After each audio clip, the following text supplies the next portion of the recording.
There we go. Nicely done. Well, I want to welcome everyone this evening to New Hampshire Beekeepers Sit and Sip. I am going to turn it over right now to Mary Ellen McKean, our Vice President of NHBA. Good evening, everyone. Thanks for coming.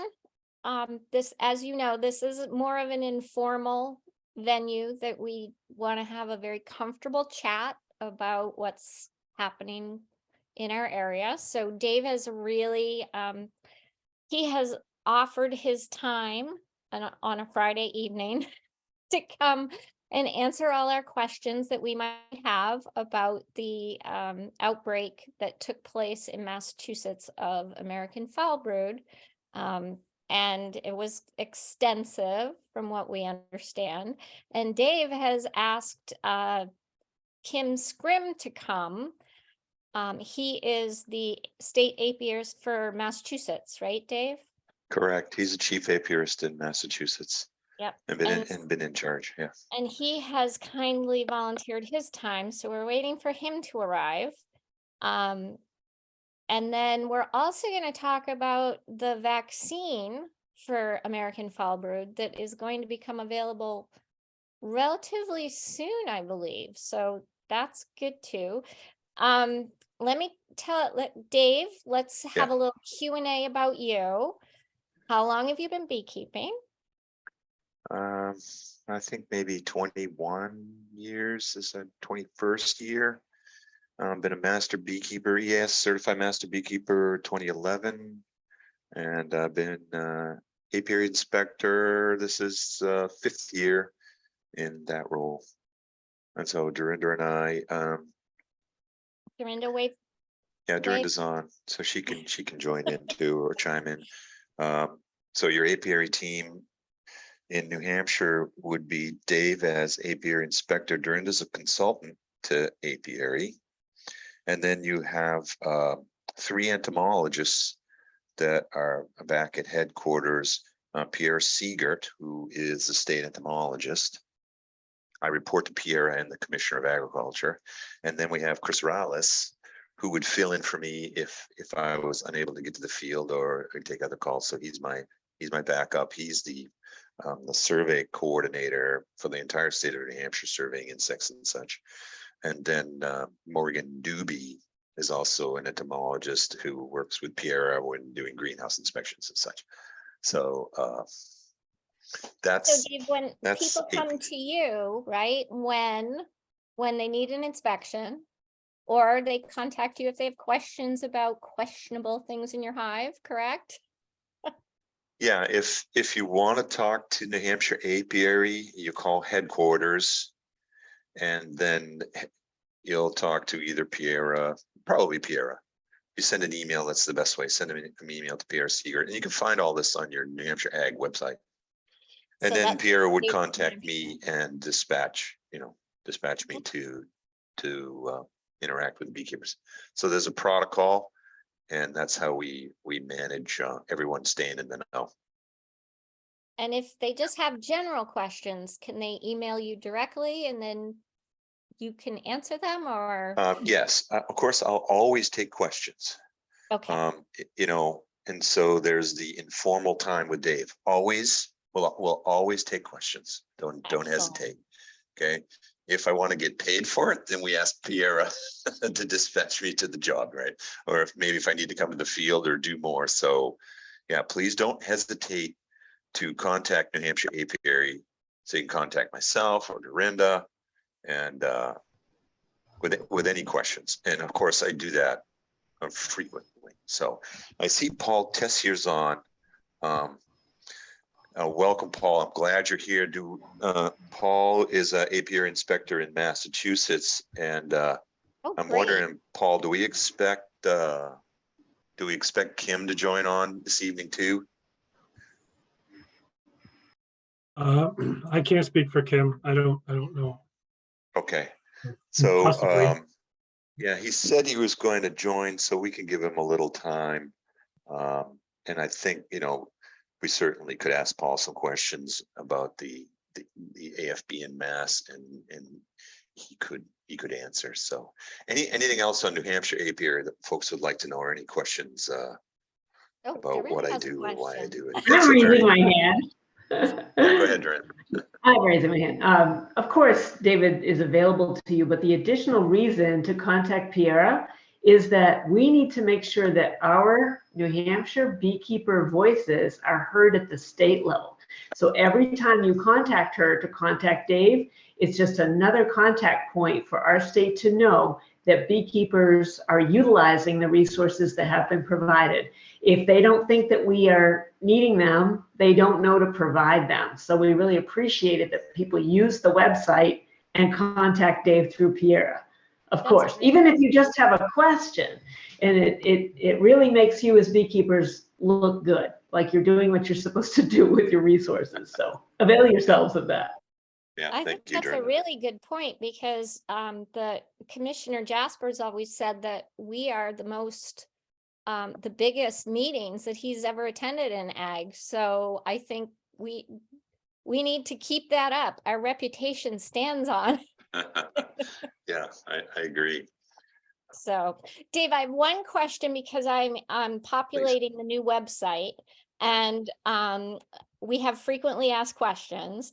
And one of the questions is, why should I register my hives?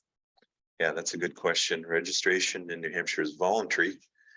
And so if you're registered and we have you on it's just an Excel spreadsheet, you know. If we have you on our list and we know your apiary, where your apiaries are located, if there's anything in your locale that occurs that might impact your bees, then we can contact you and let you know. For example, if we find American foul brood, we will take the map and make a radius, decide on a radius, draw a circle, and we'll go to our registration database. And anyone within that circle, we will call, and we will tell the beekeepers what we found, where the town that we found it in, and we just give them a heads up to make sure they understand field detection of AFB and watch for it. Just give them a heads up. But And there's it's other free. reasons where you might be contacted too. It's free, right? We're not, the Yeah, government it's free. isn't trying to get up in our business. It's No. really to protect our bees. No, exactly. And quite frankly, we aren't funded at a high enough level to do anything nefarious, to try to be a strong arm. In fact, that's not the way we roll. We're here as a service to our beekeeping community, which we know is well organized and robust. And so Mary Ellen's correct. We want to keep that and use have a that to our question. advantage. Yes, question.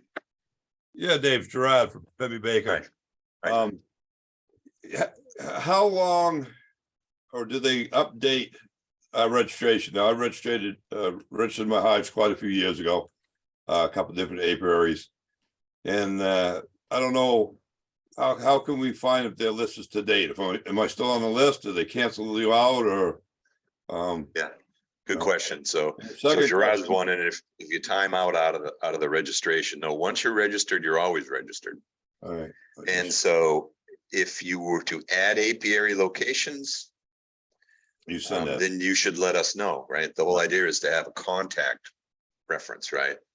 And if you were no longer in beekeeping, it would be great to let us know too, because we know there's names on the list that have timed out. And so at some point, we've had this discussion, at some point, we want to bring it to New Hampshire beekeepers of the club system and try to update the database and get anyone off the list who is no longer in beekeeping or is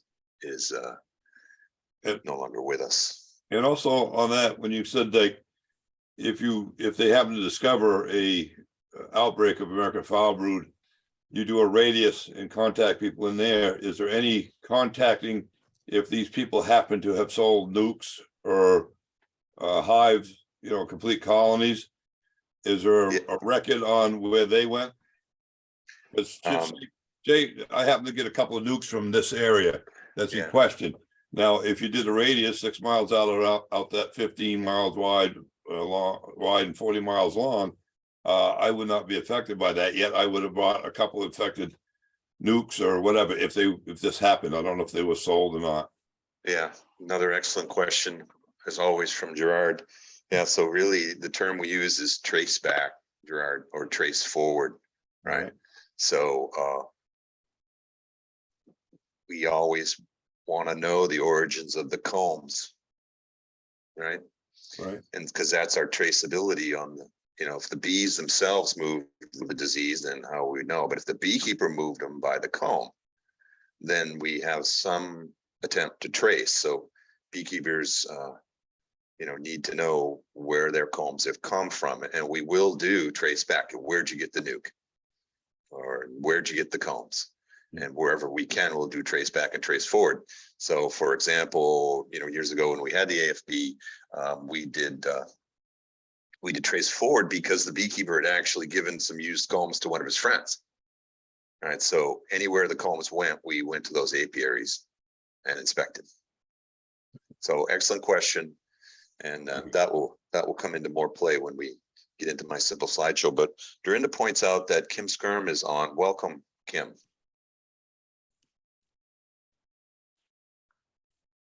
Good evening, everybody. How are y'all Hey, doing? Oh, thank you so much for joining, Kim. Appreciate it on a Friday night. I know Paul's here. It's great to have Mass Apiary here. And out of respect for your time, Kim, we were going to turn it over to you to have you share, if you would, with New Hampshire beekeepers here, whatever you can, with the foul brood that you encountered last year, and take any questions. Would you do that for us? Yeah, sure. It sounds like there's some people with questions, and yeah, we want to make sure that folks are getting good support. And obviously they got you up there, Dave, so they got the best of the best. But if you got questions for Massachusetts, we love to be able to answer those. We did have several cases of American foul brood last year, not just in Western Mass, but actually in Eastern Mass as well. So we had a couple locations, and similar to what Dave has probably described to y'all, the way we work it here is we do go out and do inspections. If we have any visual confirmation that it could be American foul brood, then we'll take a sample, send it to the lab. Lab does molecular analysis on the sample. So they're looking for DNA for this particular bacteria, as well as other host of other pathogens. And if they find it in the sample, then at that point, right, we've got the ability to go in and we will remove the material, and we actually dispose of it here through incineration. So everything is taken care of through the state. So that way the beekeeper doesn't have to worry about any sort of disposal. We used to burn on site, but with the drought, everybody, it's too risky. So we just take the material and burn it. So those cases that we followed up on last year, all at that point in time when samples were taken, the material has been destroyed from those colonies that came back positive. But because of kind of the volume of the cases that we had, and particularly in Western Mass, because there was a lot of them that were centralized in one area, and not something we've seen like that before, we will follow up again, and we have already started following up for folks that had other material in the apiary that may not have came back positive, and we'll do inspections on their dead outs, we'll do inspections on their live hives, and then just do a really nice another evaluation to make sure we've got everything cleaned up. I can confirm we've had a couple more cases of American foul brood just this year, one in New Salem, one in Ashfield, Mass, and just today we've got one that was in, oh my goodness, I just had the paper. One in Berlin, so we've got one in Worcester County now, and then we got, hold on, I'm sorry, this is hot off the presses, everybody, from this afternoon, from samples that were taken over the last couple of weeks. We've got one in Hadley and we've got one in Whately, Mass. So we've got couple more in Western Mass, one in Central Mass, and then not the Berkshires per se, but pretty close.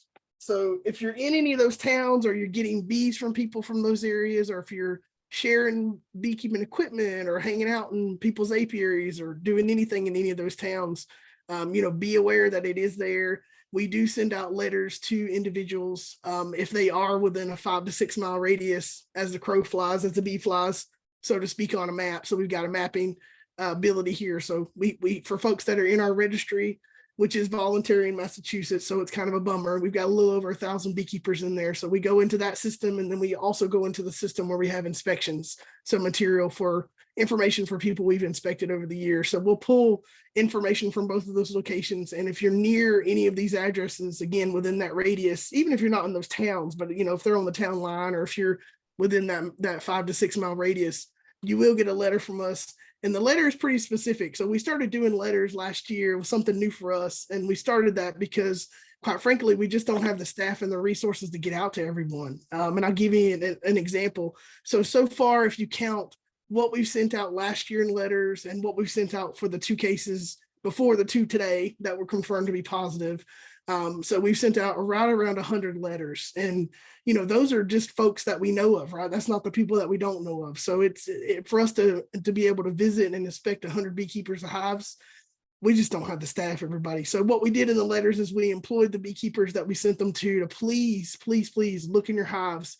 If you see anything that could be suspect for American foul brood, let us know immediately, and we will come out. We will do an inspection. So, the other thing to this is to remember is we have a registration list that is at this point several years old, and so some of these folks may not be keeping bees anymore. So sometimes the letters go out to people we've realized over the last year or so here that they just frankly don't have bees. So some folks aren't getting back to us because they don't have bees. Other folks, maybe they don't have bees yet, or maybe they've cleaned up all their equipment, and then there's the reason there about, I have no idea why they're not getting back to us. And then of course we do have people that have responded. So we visited several of these beekeepers on both of the list. I say both of them because I say last year and this year's list so far.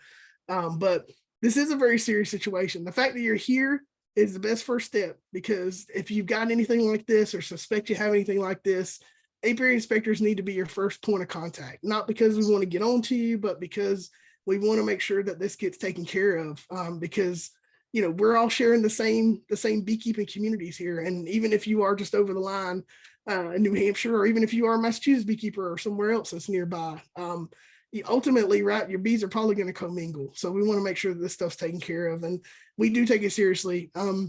We don't have jurisdiction though to do inspections in New Hampshire. We don't have jurisdictions to do them in any other state. So, and vice versa. So we do really heavily rely on our close relationship with our nearby inspectors. So we're, again, really happy that we could be here, and appreciate y'all talking about this and thinking about it. And I don't wish this on anyone. It is not a fun thing for us to deal with. It's definitely not fun for the beekeeper to deal with.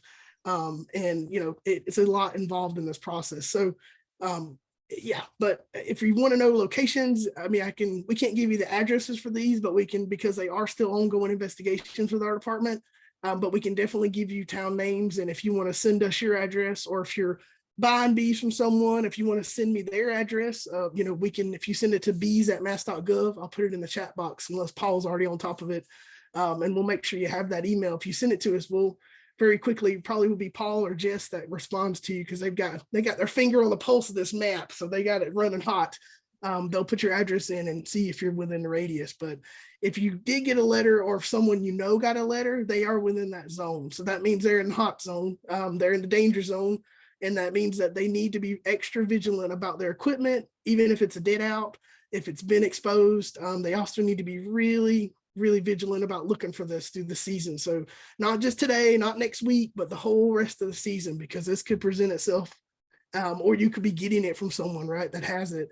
And then furthermore, be really careful too, everybody, with your dead outs. So don't leave them exposed. A lot of these cases of American foul brood over the years have come from equipment. And I'm sure Dave's going to share a lot of stuff with you tonight, but that's a real big point source for this. And even if you don't have it, your equipment could be a vehicle to get it and or transmit it to other people just from bees coming in and out of there. So, just be careful and be mindful about that. But yeah, if there are questions, specific questions, we're happy to answer as much as we can, everybody.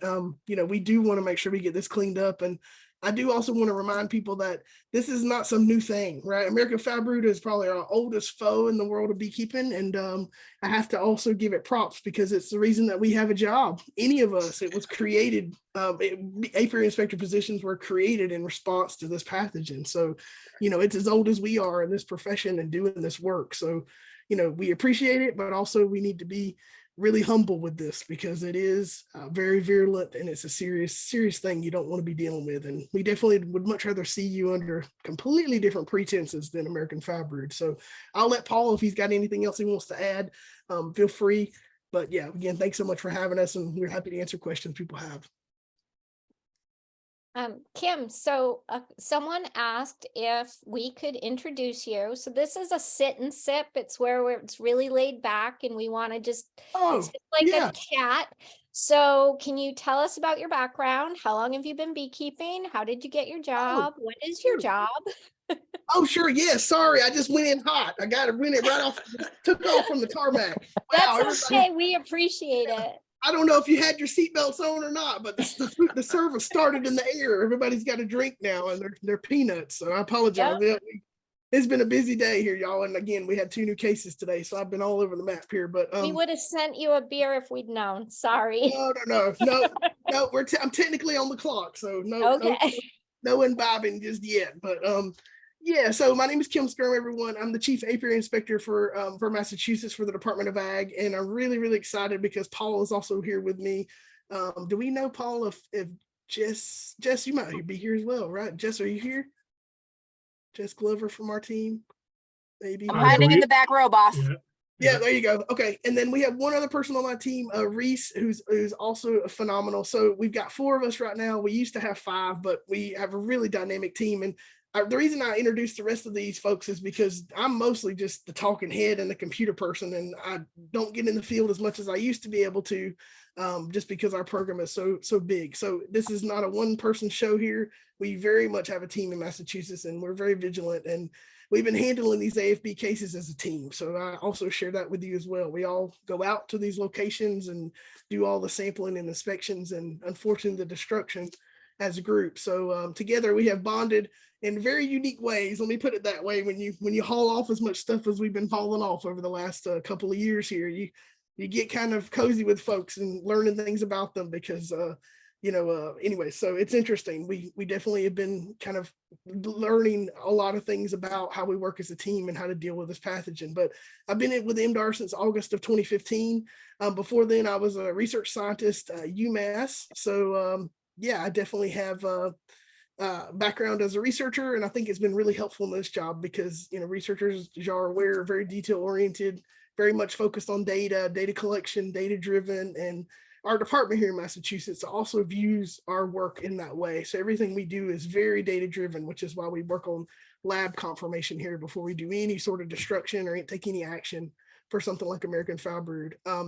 I've been beekeeping, oh man, not successfully at my house because they would be the most poorly kept bees in the state because I am never able to do any fun beekeeping here.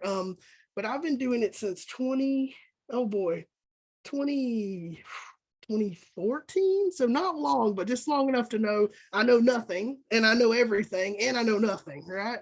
So yeah, that's the thing about beekeeping. As much as you know, you realize you don't know. I came into this position from a postdoc at UMass and did not, quite frankly, have a lot of honeybee experience and probably was very underqualified for this job. But what I did have a lot of experience in, which I think has been crucial in this, is the research aspect and, quite frankly, building and/or revitalizing things that had not been working before. And we had an apiary program that was very much really rested on the shoulders of a couple of seasonal people, and they were doing a great work, but it was not really a program. It was their efforts and they were awesome, but they didn't really have support and we didn't really have infrastructure. So I have enjoyed being able to come into this and help create a program, as part of a team, and quite frankly, also with our beekeepers here, because we started with a blank slate and said, hey, what do you want? We can make it happen, and if we can't, we'll tell you. So that's the way we've been doing this work. And yeah, it's we do a lot of things here in Massachusetts. We wear a regulatory hat. So I've got like my AIA hat on tonight. So I remember to talk about that. We also wear an extension hat or an education hat. We do a lot of that. I'm sure Dave is very similar in his role, and a lot of us do those different hats. And so we are the bee police, we're the educator, and we're, your friendly government worker. So yeah, a little bit of everything. But the thing that I think really sets our program apart, quite frankly, is that we're part of the New England region. And I will be very proud when I say this, Dave, and the rest of my team.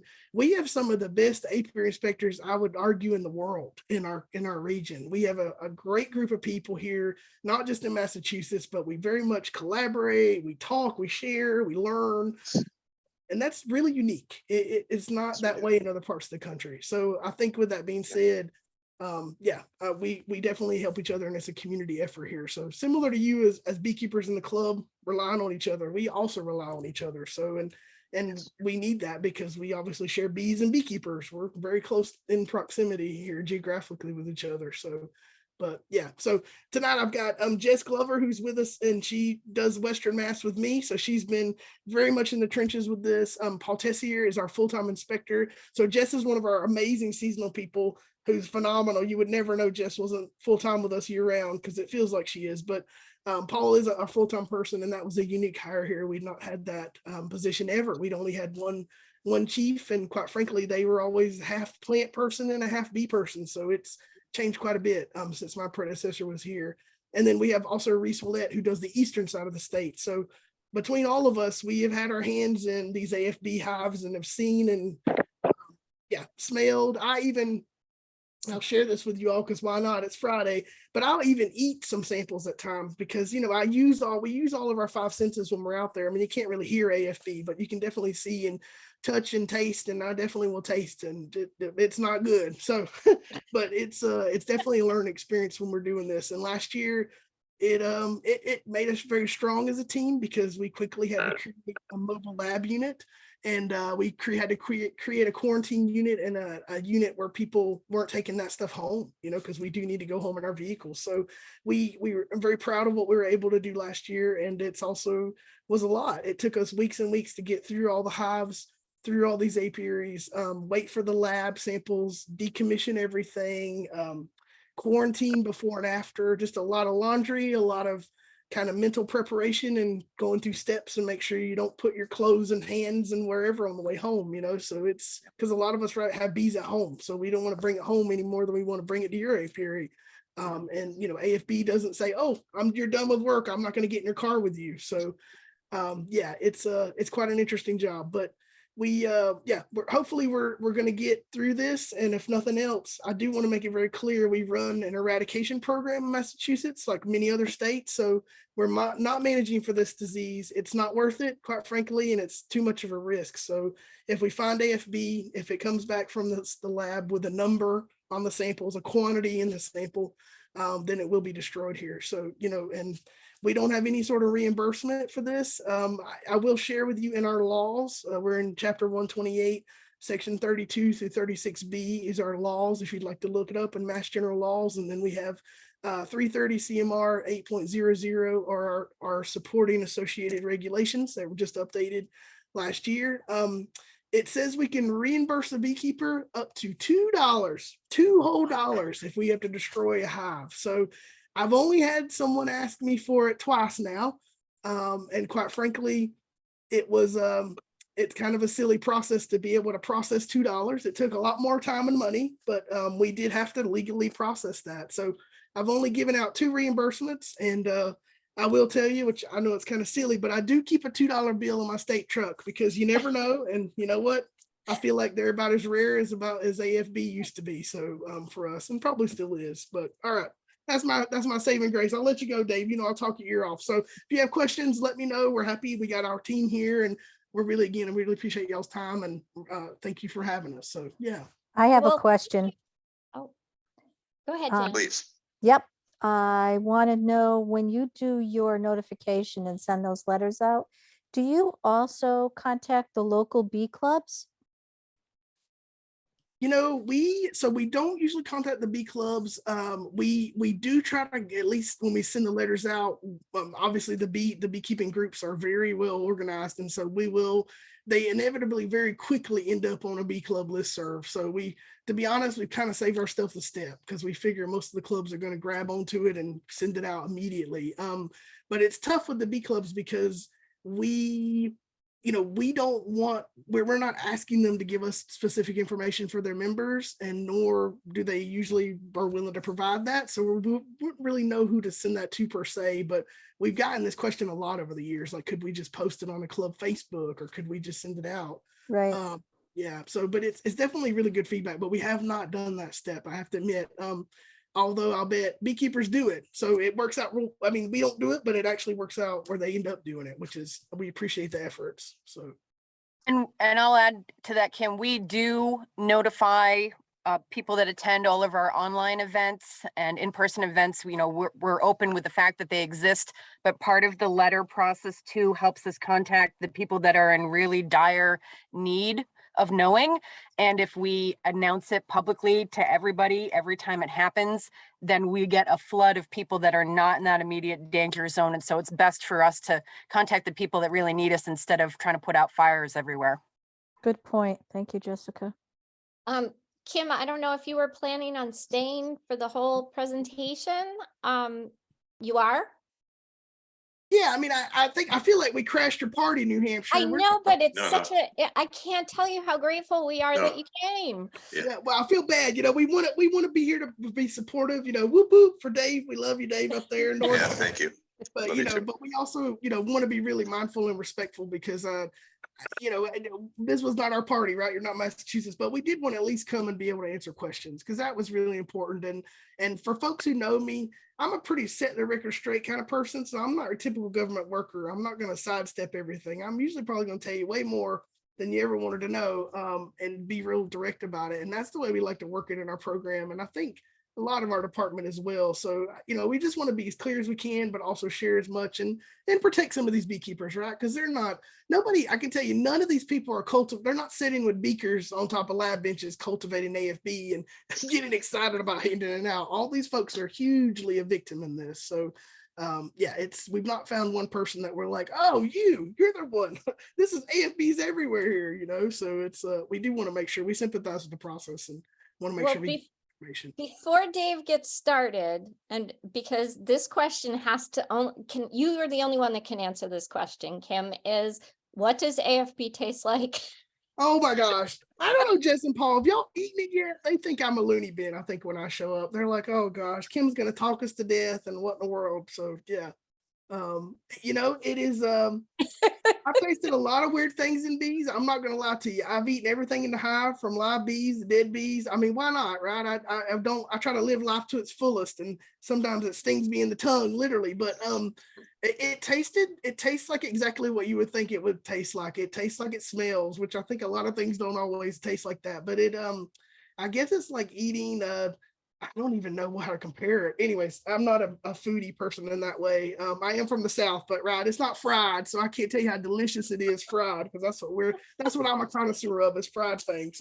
But being from the South, but it tastes pretty rough, but it's good because it's very distinctive. It's pretty rank. It stinks. To me, actually, I want to be clear with that. Some people have a real visceral reaction to the smell, like they can actually smell it, and other people I've found can't smell it at all, even if it's strong. I mean, so I think I've got a really strong sense of smell, but I'm not a big fan of oysters. It's the consistency of an oyster, but it does not taste like oysters at all. It tastes horrible. So, but if you ever eat it, believe me, you'll never, that'll be in your brain forever. So I don't recommend it. We should never have an AFB tasting party, but you know, when in doubt, is it a cell of pollen that got covered over, or is it at an AFB scale? You know, you never know till you pop it in your mouth. So that's my rule of thumb. You never know. So yeah, but yeah, not great is the answer. Okay. Well, thank you for sharing that. I'm going to leave it to you to taste all the AFB. Dave, do you want to take it? Do you want to do your slideshow? I do. There was, we have a lot of questions, but I think your slideshow will address a lot of those, and then we can cover them after. Yeah, thank you. I would like to get to the question if Kim could answer, what can you name the towns in Mass in 2022 that are the general regions that had AFB? Yeah, so what I'll do is I'll put all the towns and I'll put the counties in the chat box. And again, be mindful, because we know bees always observe town lines and state lines, right? So just if I put town, it could be on the very edge of another town. So you really, if you're in any of these areas or even near these areas, or your friend, or you're going to pick up bees from there, please reach out to us, and we'll be happy to just send us your information, where the address is, and we will quickly let you know if it's within the danger zone. And if it is, look, see something, say something, let us know, let Dave know if you're, if it's there where you are, let us know. So, and we do keep anonymous in this. So if you want to rat somebody, real quick, if you want to rat someone out, please let us know. We're not going to tell them that so-and-so told us. We really don't do that. That's not how we roll here. We'd much rather find this and stamp it out. But beekeepers, you know, we're a very social bunch. So please let us know also if you know of anybody. And you know, we've had people be like, oh, they don't like the government. You got to be careful. Well, we can figure that part out, but just at least give us their information. So please please be gracious in that. Thank you. Yeah, thank you very much, Kim and Jessica and Paul for being on tonight and for sharing. I know that was really helpful. And I want to just say also grateful for Kim and all that he's done in terms of his leadership skills and getting us all lined up and interacting and talking a lot as apiary in the Northeast. And I agree with him wholeheartedly. Thank you, Kim, for all that you're doing and all you've done. And so with that, let's talk about how we're going to go in the next bit of this meeting. So I have just like an 11 slide deck show, and I want to present, you know, this is really how I think about American foul brood. And, you know, hopefully in this presentation, there'll be some discussion and certainly make an awareness. And I'm hoping that we can, you know, through this set of slides, we can develop a sight picture, you know, of this honeybee pathogen or pathogens in general. And then I have a last slide. I'll do just a very brief discussion of the vaccine. And so that's how it's going to roll in this next part of the program. So let me fire up my screen share and jump into my slide deck.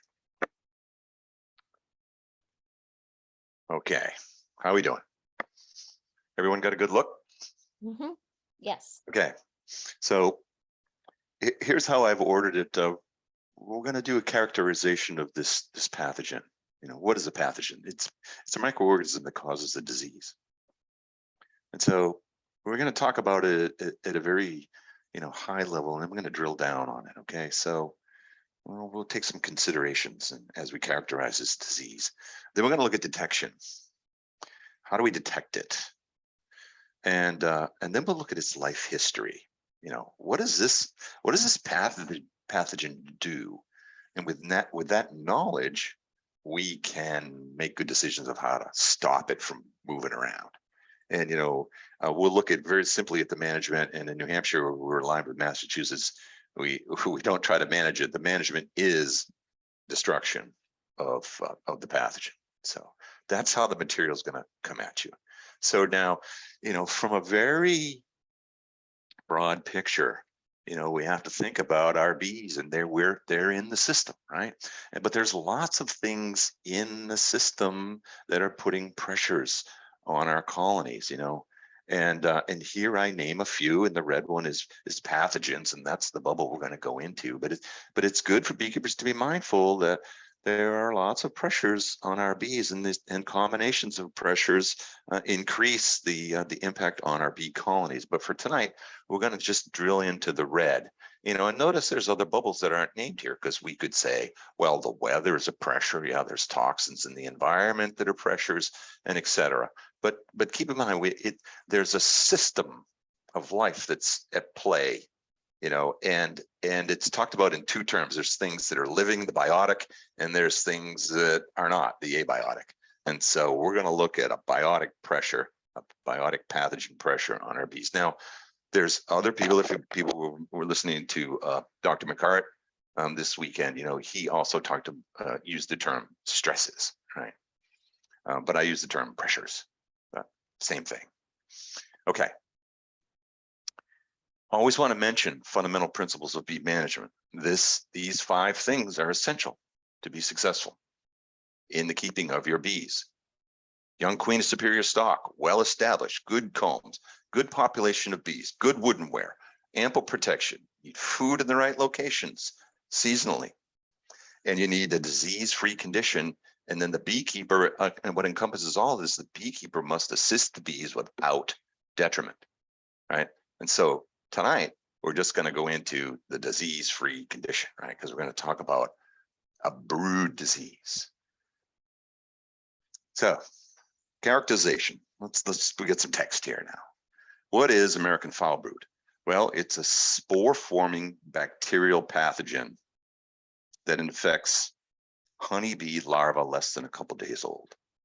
any of the larvae, the queen, the worker, the drone.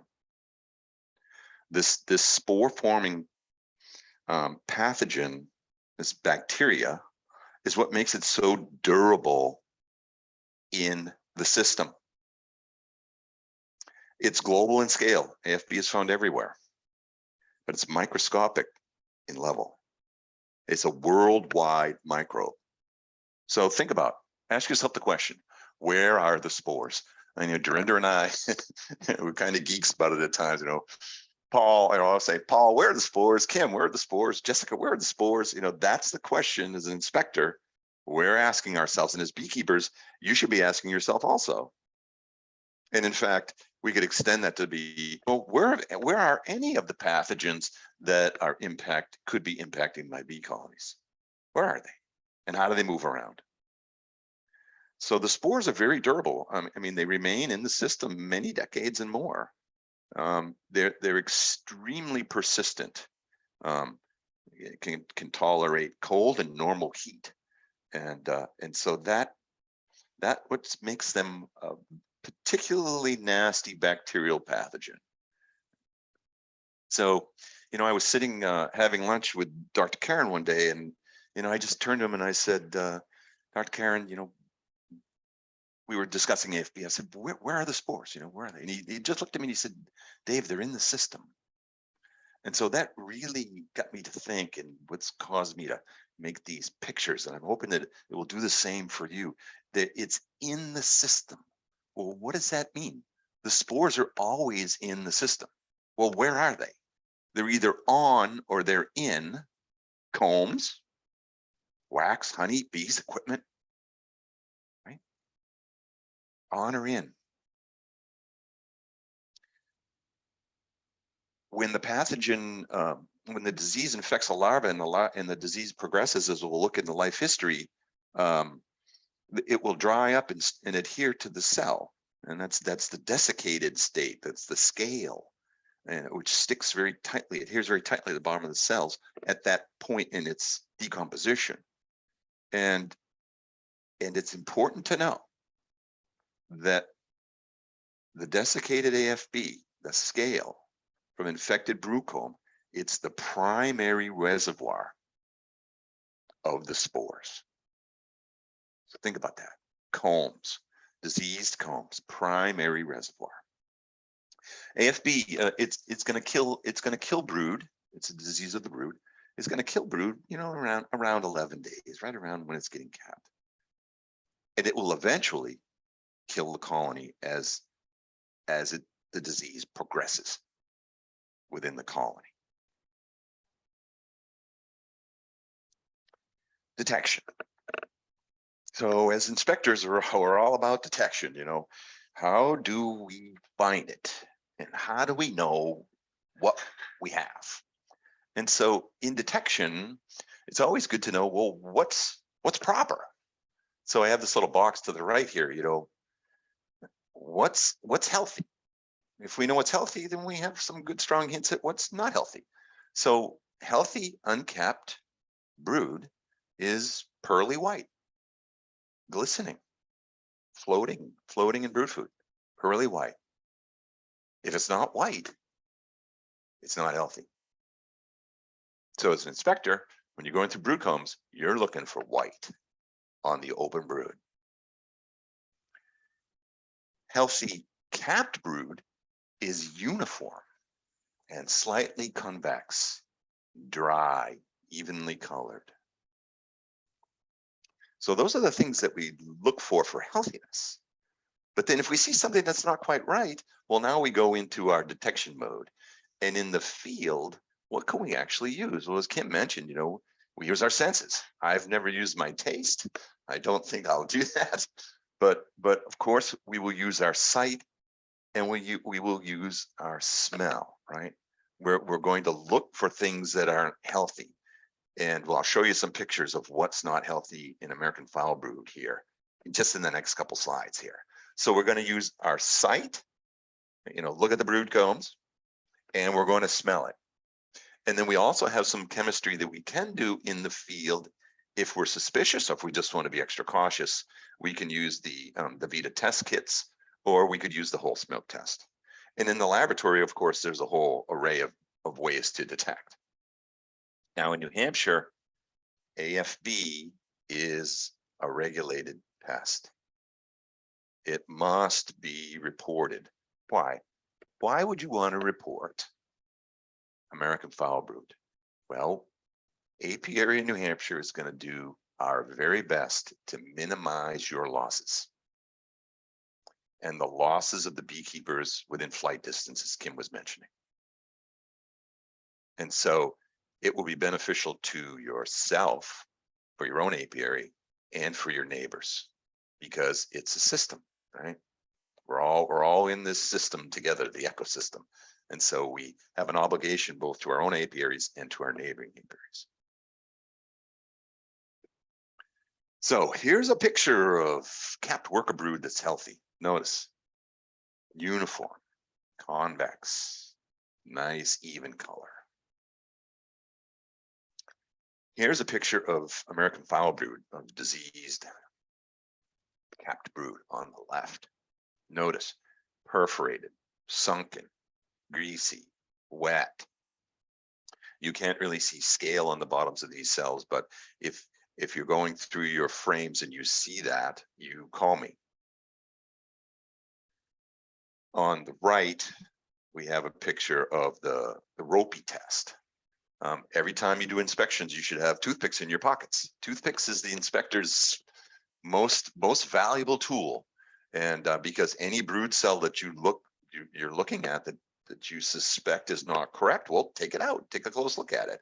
And here on the right, that's actually a matchstick that was put into a diseased brood and twisted around and pulled out. Notice it's a couple centimeters and it'll snap back. So it's very glue-like. It's very, very sticky. And so that's another test for American foul brood. Now there's other things you might probe that might pull out a little bit, but it's not gonna rope out 2 centimeters.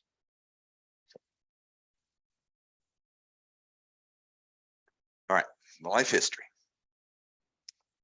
Now we're going to go through the life history, but I want you to think about, well, as we go through the AFB life history, think about any pathogen, really, anything that causes disease.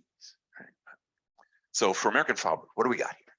Well, these really durable spores that are in or on equipment, combs, honey, the beekeeper, whatever. They somehow come into contact with a nurse bee. And the nurse bee feeds the very young larva, the spores.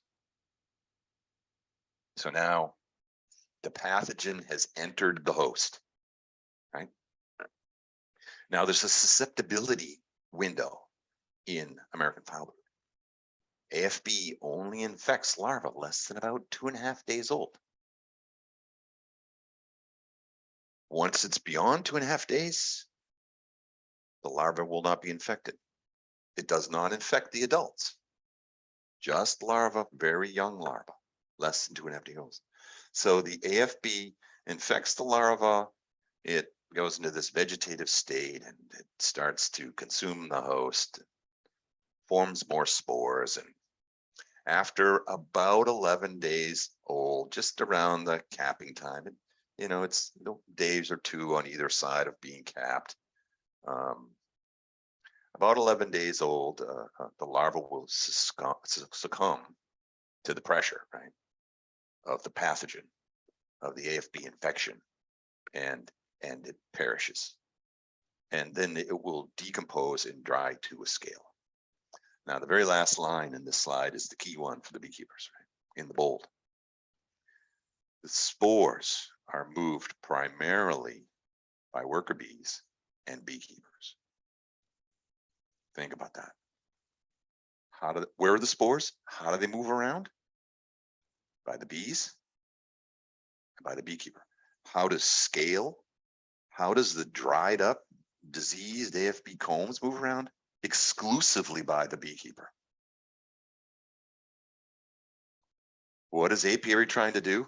Is prevent the movement, so we can prevent the infection. That's what we're trying to do. So there's a life history. The infection starts small, and as most infections, you know, it grows. As we mentioned, it'll eventually consume the entire colony. So for management, you know, prevention is the best management. And you know, you see the list of things I mentioned here. It's like maintain strong colonies, strong in numbers. You know, well, why is that? Well, because strong colonies, populous colonies, have a level of resistance. And so it's a good rule in beekeeping, and it's what Dorinder and I were taught by Dr. Collison: always maintain strong colonies, strong in numbers. And we're not going to get into the details of resistance at the colony level or resistance at the larval or the worker or the pupal level tonight. But just like anything, when there's strength in numbers, there's a level of resistance. It can resist pressures, right? 1 to 2% of colonies have American foul brood, according to Dr. Collison. And so why don't we see it all the time? They're able to resist the pressure from the pathogen. And so avoid used equipment, right? Remember we said the scale is moved exclusively by the beekeeper. And so you need to be very, very careful about reapplying combs you're unfamiliar with, or equipment in general. How does the pathogen move? It moves by the bees and the beekeeper. That's why there's rules in New Hampshire where if I inspect an apiary and the equipment is not properly maintained, where there could be robbing going on, I can say, please fix the equipment to avoid robbing. Right? Why? Because it will prevent movement of pathogens. And then, of course, there's always this, you know, sanitary apiary practices, right? Where are the spores? How do they move? Well, they move on surfaces too.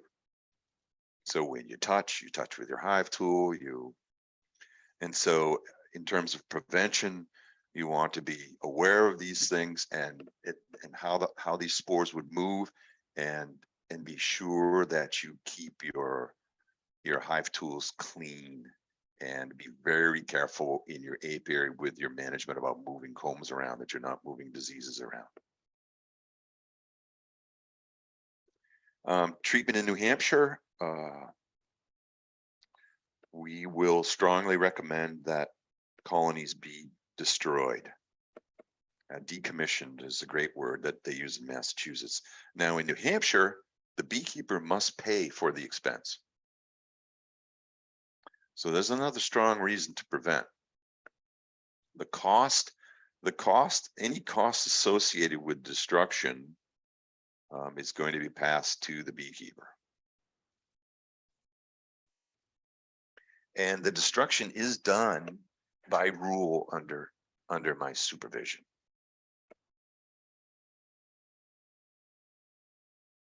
So that's the discussion about American foul brood in the short. And so before we talk about the vaccine, I'll just go to that slide. I'll take some questions if there are any, please. I have a question about just cleaning your equipment. Say you're going from one hive to the next. What is an efficient method of cleaning your equipment in between so that you don't spread? Yeah, that's a great question, Maurice. And you know, maybe I'll ask Paul to answer that. These people have been dealing with with going from hive to hive. With someone from Mass Apiary, like, go ahead, Kim, chime in on that. What's your protocol? You know, you guys are dealing with this a lot. How are you doing it?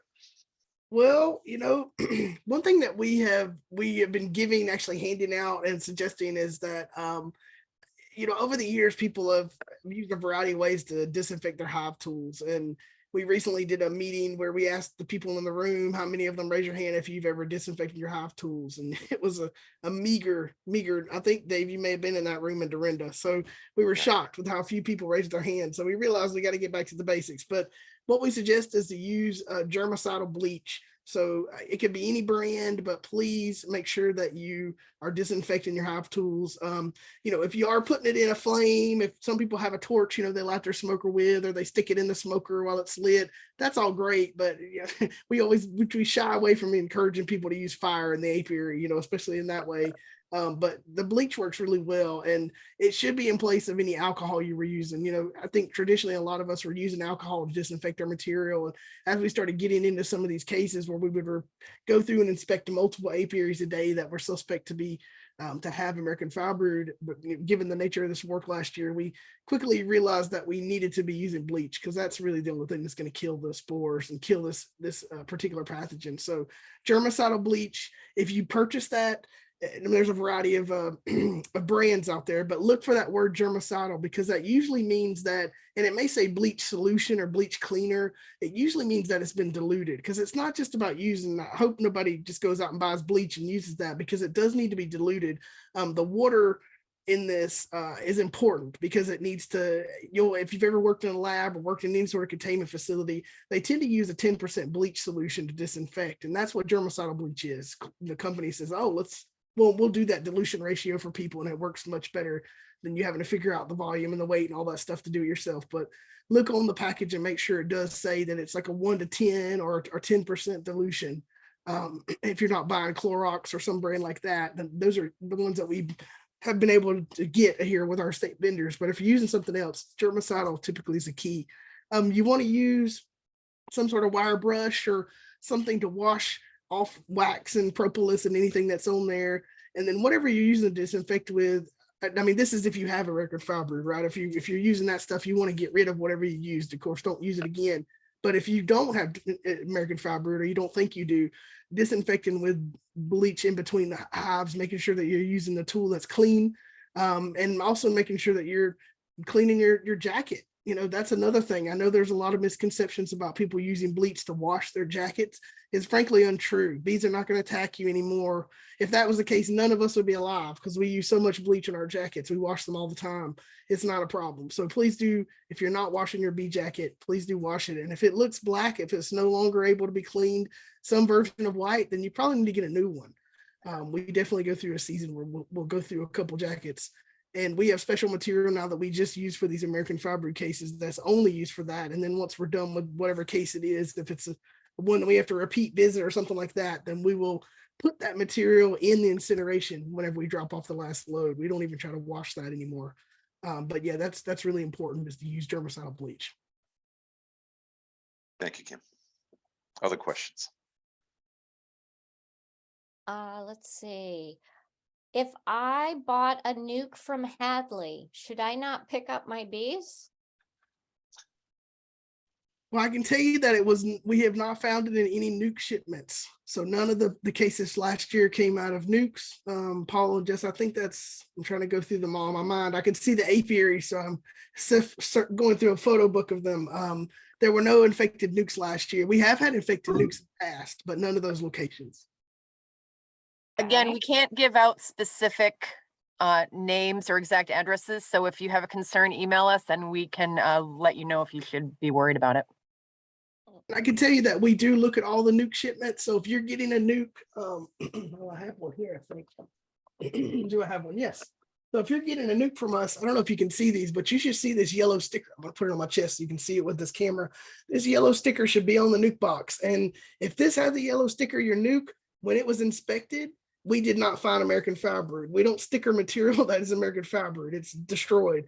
But this will at least give you an indicator that someone from Massachusetts looked at it.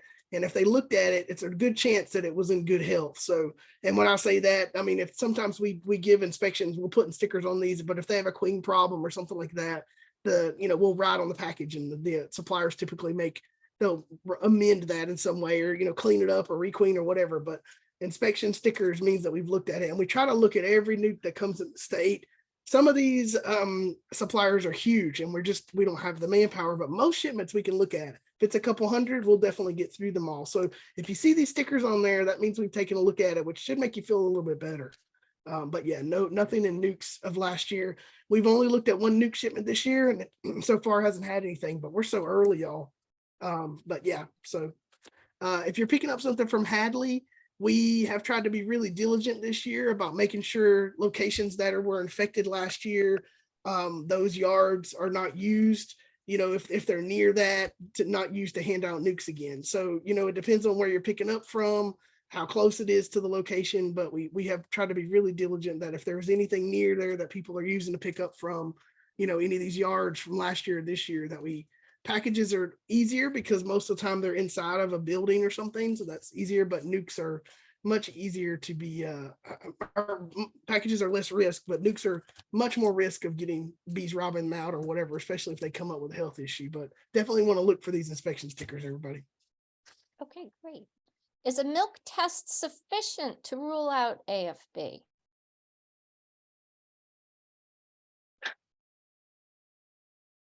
Milk test sufficient? Yes. If it was properly done. Given there was no other indications? Yes. What are the first signs of AFB to look for? So would that just be that your larvae aren't pearly white? You would see sunken perforated cappings. Okay. And you may see dead, you know, at the very end of the larval stage, prepupa stage, maybe not quite capped. You may see them dead at that point too. But typically in detection in the field, you'll see sunken perforated. Paul might want to add here, but Yeah, that would be my, well, it kind of Please. depends on the stage of the infection, but the first symptom would be an oozing capping, because first the capping oozes, and then once the infection is done swelling, that's what causes the sunken and the puncture. so there's the oozing. Hmm. Yeah, that's the first sign. And then so that would ooze out, and those ooze holes is what creates the puncture. And then when it's done oozing, the infection actually contracts, and that's what draws the sunken capping in. So I don't want to hijack your talk, Dave, but I did Thank put you, together a handful of slides if you want me to share, just some pictures of EFB that might be a little Yeah, more please. clear. Yeah, please do. Go ahead. Oh, well, Go let me ahead and make do him a co-host so he can do that. Okay, These while are you're hot doing off the that, presses, by the way, y'all, from last year. So Paul, Nice. I won't say moonlight because it's the real deal, but Paul is a professional photographer. So we have been very lucky to have his skills as a bee inspector and a photographer. So yeah. So awesome. yeah. We have a question. Do APMA hives burn as easily as wooden hives? If you have a plastic hive, and then we'll have to discuss how that's going to be incinerated. Yeah, if they're sent to the incineration facility, yeah, they'll burn them. That's one of the reasons we switched from open burning to incineration, was plastic hive parts. Yeah. Plastic So- combs. Yeah, I'm going to share my screen if you want to look at some Please. pictures. Thank you, Paul. I just want to make one note, everybody. Someone asked, you know, is AFB really common? It sent me a private message, like, you know, is Massachusetts having some sort of major outbreak? Where, you know, how did this start? What was the source? You know, that kind of thing. And I just want to be real clear that we're using molecular analysis here, and so, you know, when you're sending off hundreds of samples like we do every year, and you're inspecting the volume of hives that we're doing, you know, 600-800 beekeepers, 8,000 colonies. You know, when you look at that level of detection, you're going to find stuff. And so I'm convinced that we don't have any more than any other state has, really. We just are looking for it really intensely and very, very at a real low magnification scale, right? We're zooming in at the molecular level to find this. And we have, you know, the program is able to take a lot of samples. So, you know, if you're doing that level of detection, you're going to find it. And I think it's a privilege that we have here, and I'm clear with that, and I know it is, but it doesn't make us unique in the sense that that we got a bunch of cases. It just makes us unique that we're able to detect it because we've got ability to do molecular analysis. So, all right, I'll let Paul go with it, but I just want to share that. Yeah, I'll just put together 10 slides or so that kind of show the different phases. This is, of course, the rope test, and you can see It does really kind of sling out quite far. It can be subjective, of course, but you kind of know it when you get it.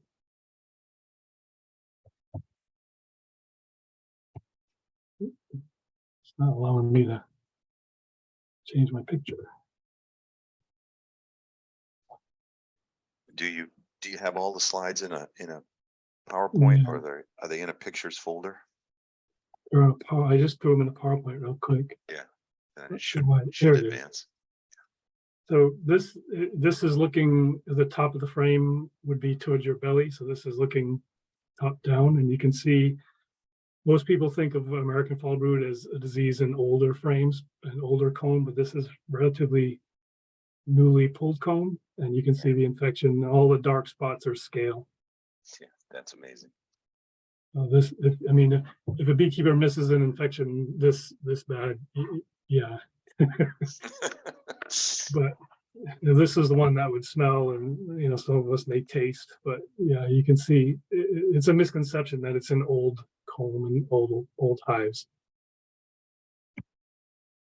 And this is a real close-up of the same thing, newly pulled comb with a scale at the bottom there. Awesome. If you were to try to pull this out, that scale would probably break the wax. That's how stuck on they get. Some people use a UV light to help look. This is our inspector Reese playing with the UV light, and you can see on the left there, it kind of highlights the scales a little bit more. They're hard to see, especially in dark comb. So it's just another helpful tool that we use. This is some larval tongues. This is a dead out colony, and you can see the larvae. Sometimes they scale, but sometimes they develop this kind of the tongue sticking out there. The larval tongue is a super accurate tell for AFB, although it's not a very common symptom. This one is just to show how subtle it can be. This is a puncture capping that was tested to be AFB. So it took me quite a bit to get this picture, because I wanted to be sure that the capping underneath did have American fall brood. So you take the picture, then you pull it open, and sure enough, we had it, and then we tested it, and it was positive. So this is definitely AFB underneath that capping. But you can see where the ooze comes from. So there's the ooze, nice close up of it. You can see how the capping first kind of expands. It doesn't actually sink first, it expands first, and then draws itself back down. This shot is kind of interesting because American fall brood you always think the hive is on the verge of collapsing when it has American fall brood, and not always. Sometimes it can still be quite vibrant and quite populated, as you can see from this picture. That's definitely a positive rope. And we put this slide together for one of our presentations, but this is all this exact same cell. So you can see on the left the puncture capping, and then we moved over, you pick the puncture open, and you can see the scale on the left there. And of course, we mix it up and see if it'll rope, and it does. So that's kind of like, as a beekeeper, your heart would just sink a little bit more and a little bit more and a little bit more at each one of these phases. Another look at the ooze. So you can see a little bit of scale there, and then you can see some oozing on these two. And back to, we'll end with this one, which is some of our protocols for disease management is we do wear booties when we're in a hive, when we're in an apiary that is known to have AFB. And the reason is because we don't want wax sticking to our shoes. So we don't do this for every inspection. We do this when we have a high likelihood we're going to an AFB infected area, only to keep the wax from sticking to our shoes. But those interesting things. So that's all I have.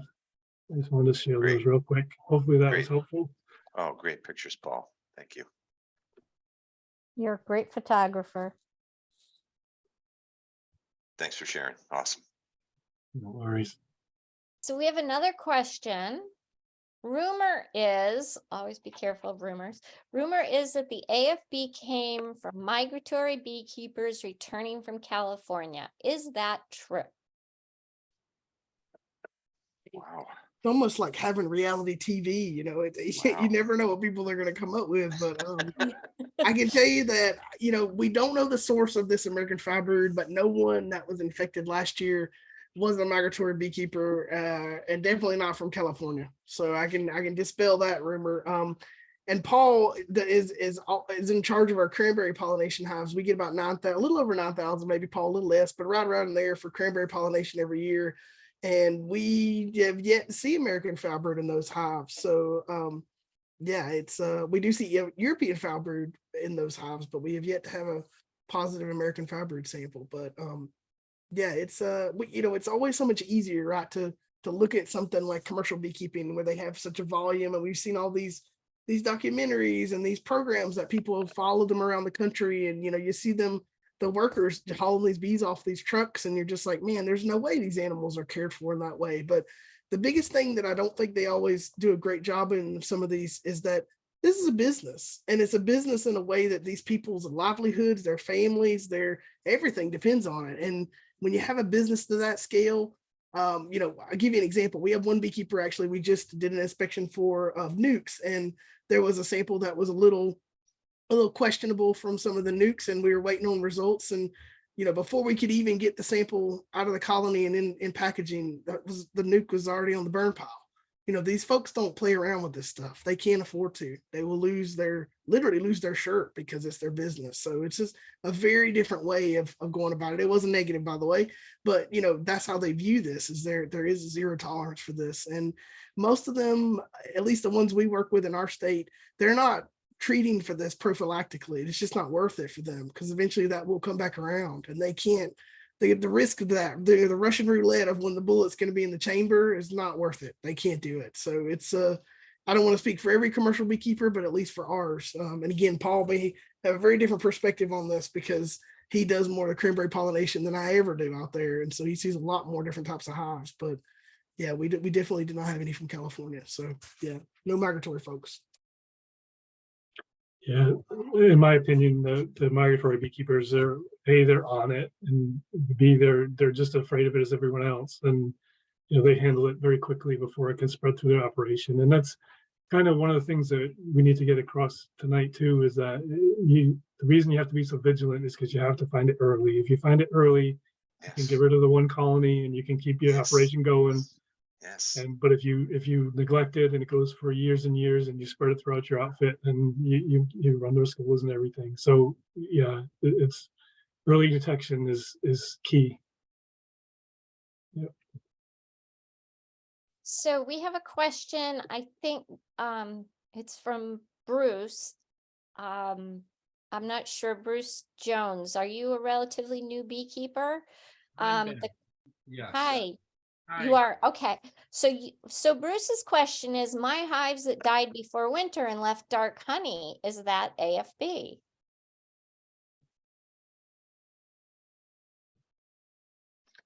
Probably not. But if you have any questions, contact us. Yeah. And we'll come take a look.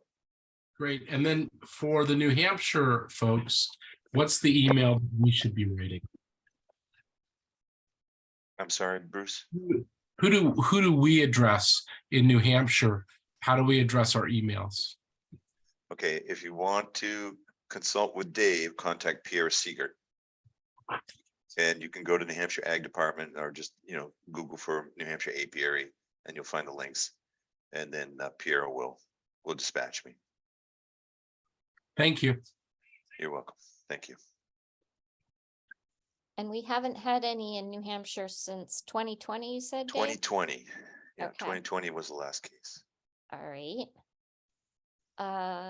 Let's see. There was another question here. Someone wanted you to address the use of antibiotics. Yeah, well, let's look at that last slide. That was a great, I'm really glad that Paul shared those pictures. He'd sent me that picture in the really young brood combs of scale. That's a great picture. Thanks for sharing that again. Let's go back and we'll look at the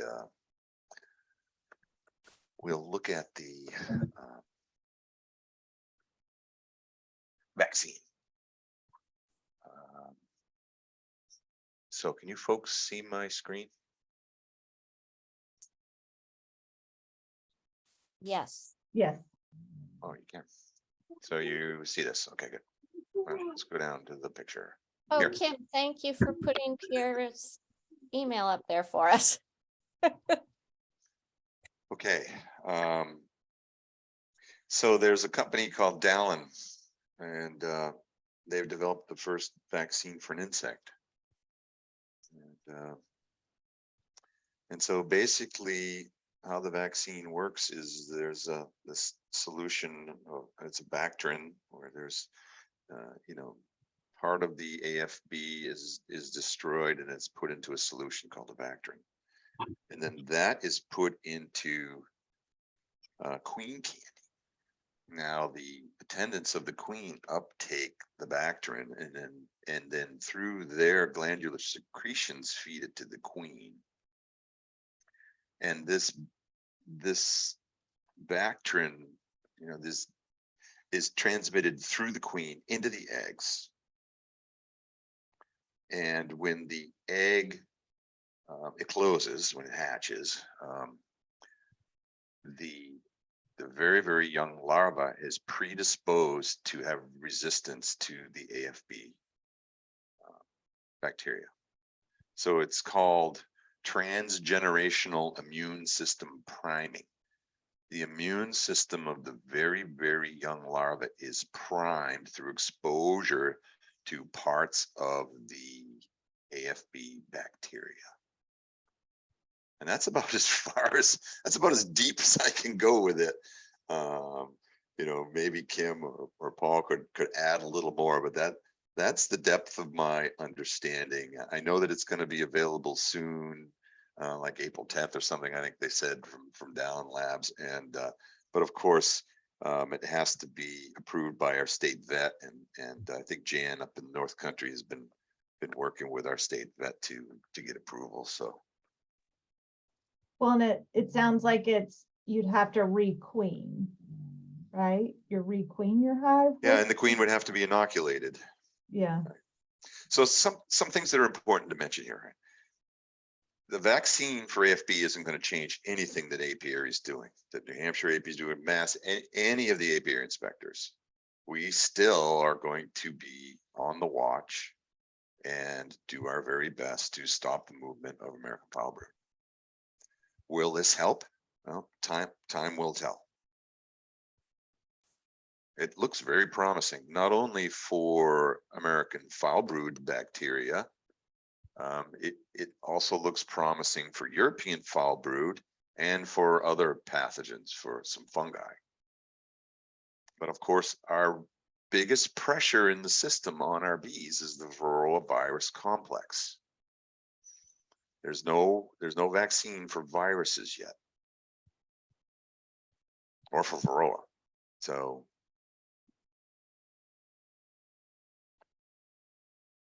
other questions, or do you guys want to comment on this? The question was, do you have to have a new queen to inoculate her? But you could cage your queen, couldn't you? If you had a queen you really like, could you cage her and inoculate her with the sugar? I believe yes. Okay. I believe yes. I don't know all the details. I don't have a label in front of me. Labels were going to be available sometime mid-April, along with some of the first shipments. And of course, with any of these products, we have to follow the label, and the label would have all of the details of how to use this product in your apiaries. And Janice is already working on getting that at her at White Mountain Apiary, so that she'll have that available for beekeepers if they want to purchase it. Do we know what the cost is going to be, Dave? Yeah, I believe there was like a 3 milliliter bottle, which was 50 doses, which was $500. So about $10 a dose. Correct. Okay. Very nice. Does anybody have any other questions they want to address to our experts? We're so lucky to have so many in one place.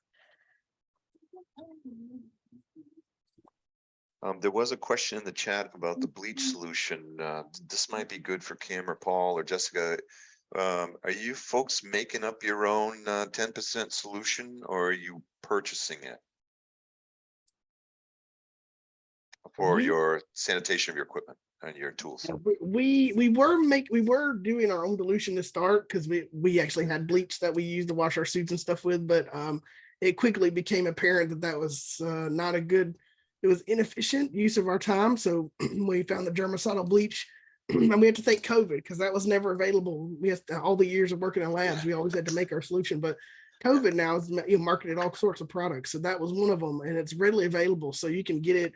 Most like home improvement type stores, or big box stores that you get your other home goods and stuff from. You can find it there, but yeah, we just purchased a germicidal bleach now and use it in one part of our disinfection, as well as our trucks, our equipment, not just from the hive equipment doing inspections, but Paul and I have state trucks that we use for work, and those also get bleached every time we do one of these. So we're bleaching everything, so it's quite a process.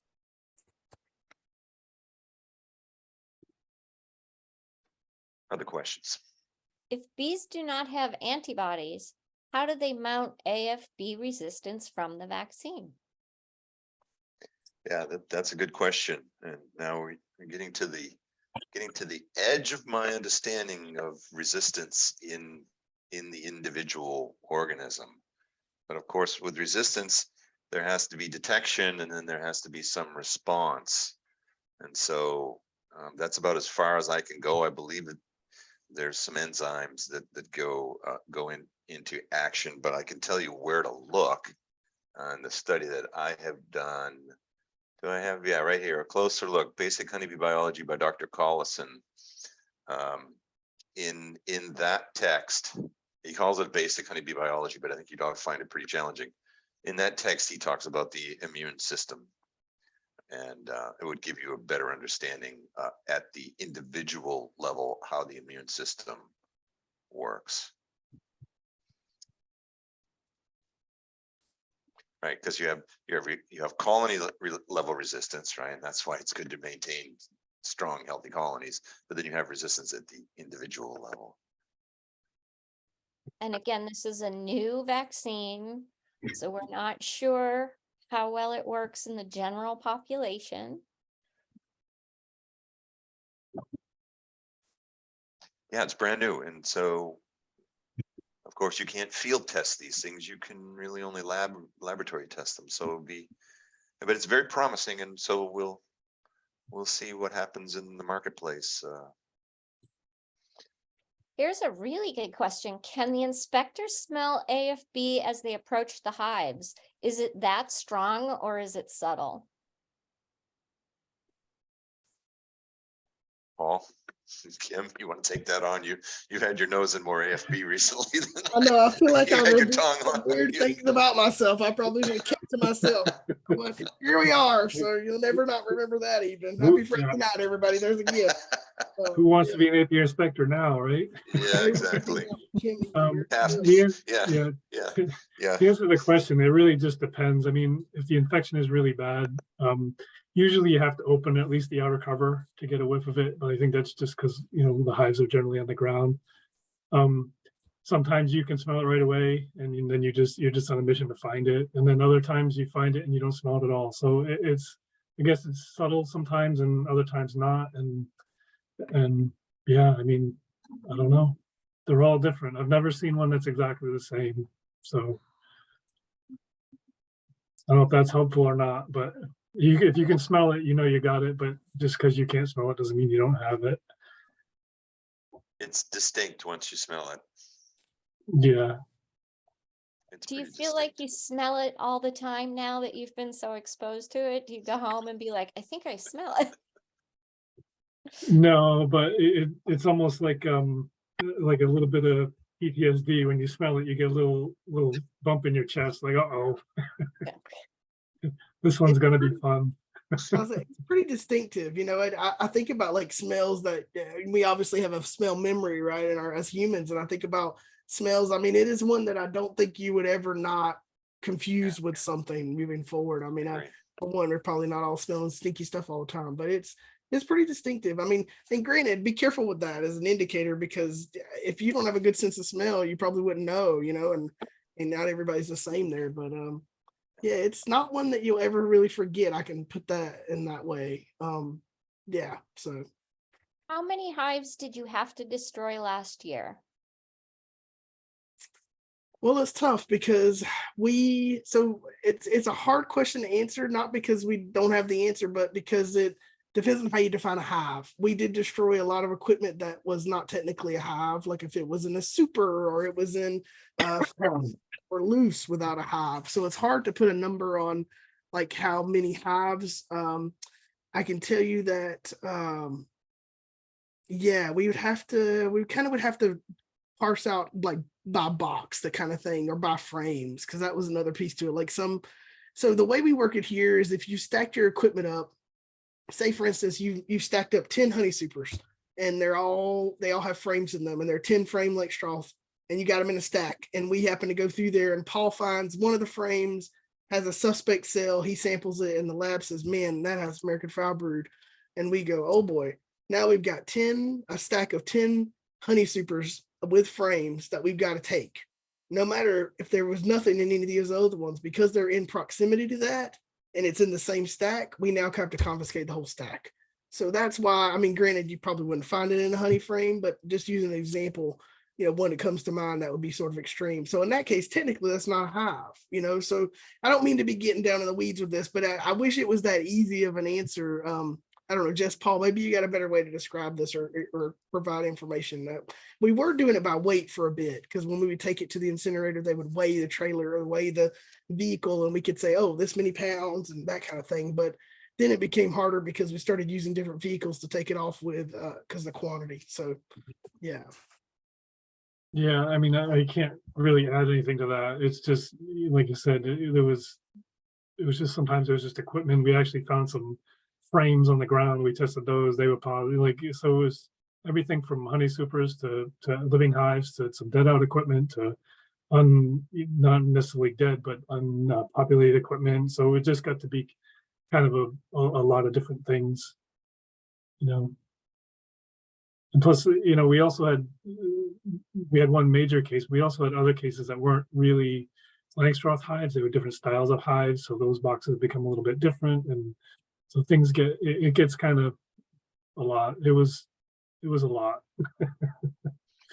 I have a question for you, for Mass Apiary. Do you have any idea where the spores were that caused the outbreak in the Pioneer Valley?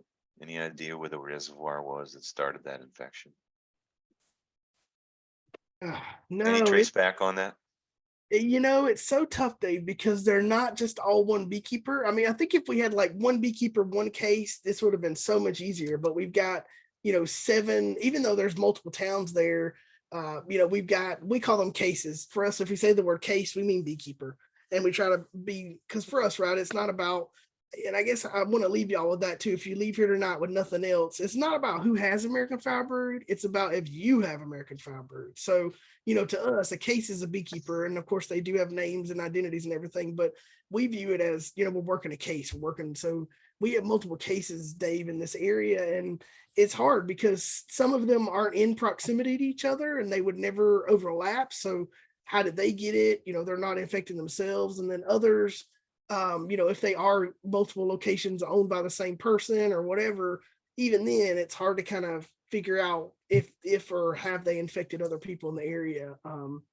And yeah, this is a tough one. And that's another reason why we're really trying to do another really good round this year of inspections of these locations, because there were just so much more than we'd seen before in one season. We normally have around 4 to 5 cases a year, and usually they're backyard hobbyists. They have 1 hive or 2, and you know, we take the hive or we destroy it, and that's it. It's not ideal and it's not great, but it's not a huge thing. And I think this year, you know, it was obviously much larger, so it got people's attention. So yeah, I wish, Dave, I wish we could be like, oh, this is suspect 0. We cleaned it up, everybody. It's done. You know, the thread is done, but it's not so difficult.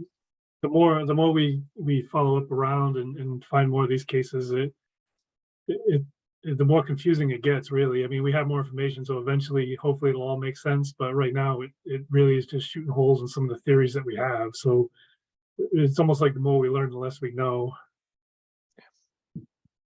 And Thank you. Karen Eaton has a question. for sure. Yeah, with all these experts, I can't help myself. Can we talk a little bit about AFB and swarm catching? Because traditionally, we always say, if you bring home a swarm, segregate it, alienate it, don't put drawn comb in there, let them draw comb, because if they are carrying a disease like AFB, as they use the honey that they brought with them in their crop, it will dissipate as they build comb. First of all, is that right? And if a colony has American foul brood, are they healthy enough to even swarm that we need to warn anything about swarm catching about? Say good question, Dave. Yeah, it is a good question. Of course, you need to be concerned about any unknown colony of bees, and it's wise to be prudent to, if you're going to catch swarms or trap swarms, then you probably should have an out yard and let them get established and examine their brood. Now, what do we know about swarms? Well, we know that in reproduction that healthy, strong colonies reproduce. And so are they likely to express AFB? Don't know. Probably not. But should you be careful? Yes. Yes, you should always be careful with any colonies that you are not familiar with, haven't been through some cycles of brood and examined their brood frames. Yeah. Has there been any instance where a caught swarm has later been found to have AFB? That we know of? None that I've done. We haven't had any that were so it's tough because we have had some cases where people have put swarms into their equipment they already had, and then that hive could have had AFB, but it's hard because most of the cases we see for AFB come from the equipment, or we think come from the equipment. We definitely have, we definitely have a lot of people that catch swarms, and yeah, and like Dave mentioned, I mean, AFB colony may swarm. I mean, I have to be honest with y'all, last year, some of these colonies we had to decommission, they look gorgeous. You would never, ever, it's devastating. It's devastating to kill bees, to watch them die, to do all this, to watch a beekeeper go through this, because they don't look infected or sick in the way that we think. Like Paul mentioned, they're not all just falling out of the hive and killing over. Some of these look really great, and I would hope that folks like Dalen and their vaccine research, hopefully that's what they found, is that they've been able to use those individuals in those hives to make this vaccine to have that resistance, so to speak, or be able to transfer that within the colony. But in most cases, we're looking at a dead out. We're looking at people that, please don't ever buy used equipment, everybody. Please don't do it. It's just not worth it. There's never a benefit to it. I promise you there isn't. I've never met anyone that says, oh, this is the best thing I ever did. Really, it's just not worth it. It is such a harbor for any of this. And also be careful about your honey stuff. Don't let it be exposed. Don't let your bees, don't open air feed your bees. Don't let supers be exposed and bees clean them out after you've extracted them. Honey is such an equally really fantastic vehicle for AFB infection through robbing. And yeah, so just, it's tough. Swarms are definitely a vehicle. We haven't seen it per se in the way that we think you would see it, but we're not definitely ruling it out, because we have had some swarms on equipment, like I mentioned, so that become positive. But who knows, swarm or the equipment? Kim, we have a question just for you. Can you speak a little on where you go from here? What type of monitoring program system is being deployed to further monitor those apiaries that tested positive?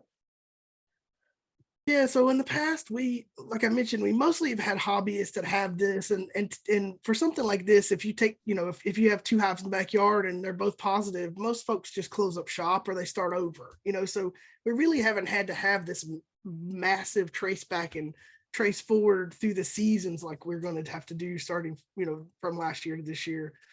So our first big priority in this was to go through all these apiaries that still have colonies that did not test positive, that were also tested positive for AFB last year. So existing infected locations, revisit them, go through their dead outs. That's the first thing we've done. So we've started that process. We've been through all of the dead outs. And now what we'll do next with these colonies is once they come back and become active and the weather becomes great, now we'll go through all those apiaries again and we'll go through their live hives.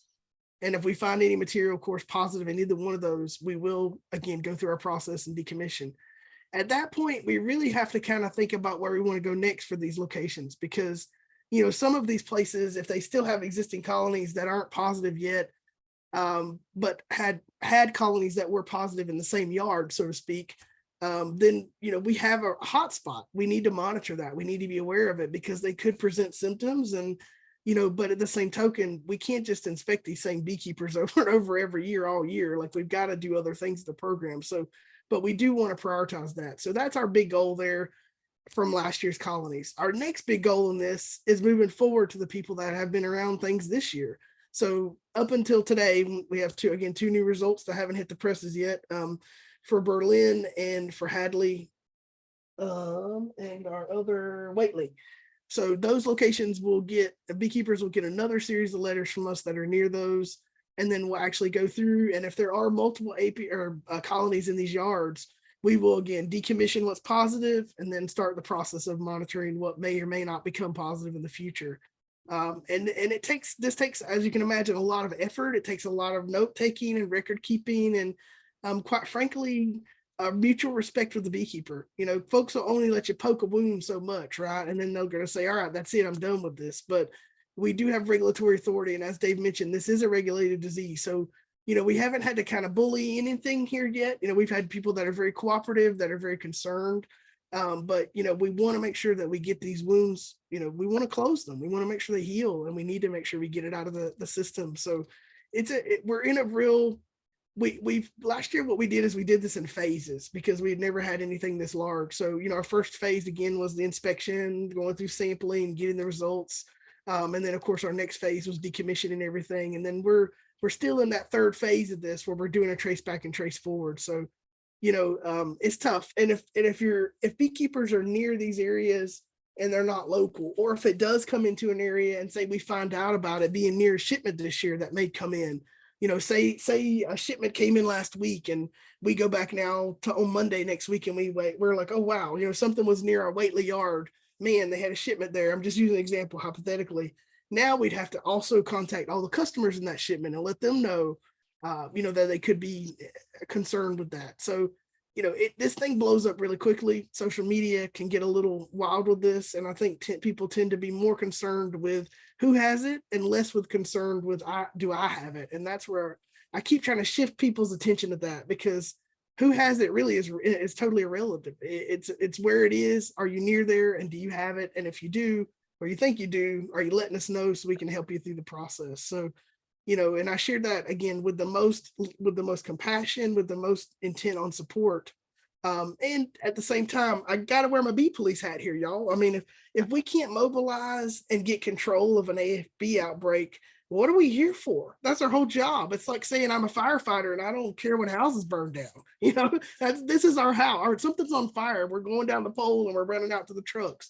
That's the way we do this. So, it really is like that. So I think for us, we've got some big shoes to fill moving forward. And quite frankly, there's no better team to do this work with. This is an awesome group of humans that I work with, and I'm biased, but we have been through a lot of stuff trying to figure this out and not really trained for something like this. So I think now we are very well trained in what works and what doesn't, and how to do this the best of our ability. So I think it's unfortunate that we've had to do this, but we will never, ever, ever not see American foul brood. We will probably sample more than any time anybody else will ever sample before. And I think, sadly, it was a crash course. Poor Jess had just started with our program. What were you here, Jess, a week, maybe 10 days or 2 weeks? And all of a sudden, she's thrown in the middle of all this. So I don't know if anybody's ever had a crash start to a job like that before, but yeah, it's been a real interesting process. And I can say with confidence that I have seen American foul brood in every way I did not think I would see it, in ways that the textbook, like Paul mentioned, the tongue phase, all this stuff, we've seen it in so many different ways now. It is a wonderful way to train people. And it's also a really sad situation because we have seen so many different forms of it. So you know, yeah. So please, if you do see something, y'all say something to us, say something to Dave, let us know. You know, if you're in another state, say something to that apiary inspector. We can put all the apiary inspectors' contact information for New England if you'd like, and New York. We're a very close group. So please let us know if you see it out there. I think you do. Yes. So Barbara Larrabee, I swear I didn't pay her, Dave. Is it in the future to train a dog to help detect AFB? The inside joke here is that I have a dog that does scent work, is actually really, really good at it. And I have been trying to get a neutralized sample so I can train him, and I can't get my hands on one. So I would appreciate it if if any of you from Massachusetts know how to get, I need just the smallest neutralized sample. It can be neutralized in hexane. It'll be fine. But anyway, so yes, Barbara, they do exist. They have them in Maryland, and we'd like to have one here in New Hampshire. Mary Ellen, I'll help you as best I can, Okay, great. because I think we can help you out there. Okay. It'll be a small piece, but maybe So a not zero. lot of people chiming in about how grateful they are for all of your information. Many thanks. Hopefully NHBA will have some information for the other beekeepers in the state at the upcoming Farm, Forest, and Garden Expo in Maine. That is a great idea, Joan.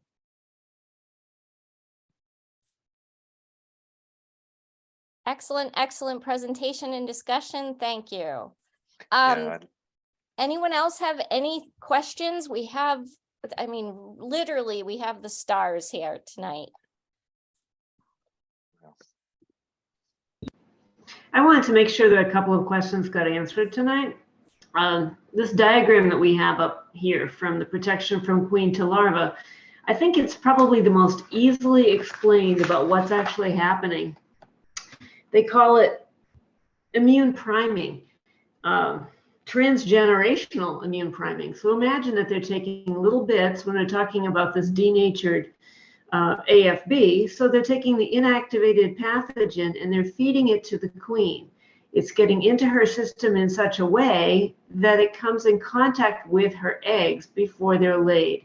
So if the insect, when it's,